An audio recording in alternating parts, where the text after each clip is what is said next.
بسم اللہ الرحمن الرحیم۔ السلام علیکم ناظرین، اس ویڈیو میں ہم آپ کو حضرت داؤد علیہ السلام کی زندگی کے بارے میں بتائیں گے۔ حضرت داؤد علیہ السلام حضرت ابراہیم علیہ السلام کی نسل میں سے تھے۔ آپ نہایت نیک، طاقتور اور بہادر نبی تھے۔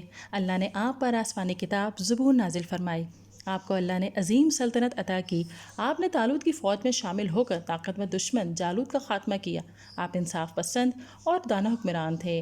آپ اپنی رائے کا خیال رکھتے اور ان کی خبر گیری کے لیے بھیس بدل کر جاتے اور حالات معلوم کرتے۔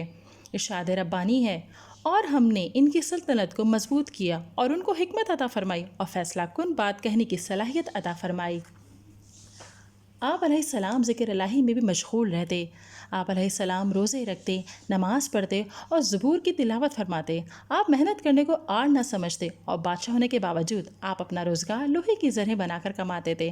نبی اکرم صلی اللہ علیہ وسلم نے ارشاد فرمایا، کسی انسان کا بہترین رزق اس کے اپنے ہاتھ کی محنت سے کمایا ہوا رزق ہے، اور بلا شبہ اللہ کے نبی داؤد علیہ السلام اپنی محنت کی کمائی سے روزی کماتے تھے۔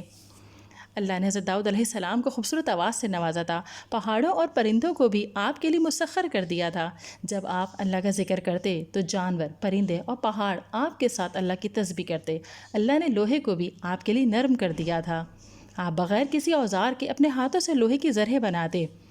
سورہ سبا آیت نمبر 10، ارشاد ربانی، اور یقیناً ہم نے داؤد علیہ السلام کو اپنی طرف سے بڑا فضل عطا فرمایا اور حکم فرمایا، اے پہاڑوں تم بھی ان کے ساتھ تسبیح کرو، اور پرندوں کو بھی یہی حکم دیا، اور ہم نے ان کے لیے لوہے کو بھی نرم کر دیا۔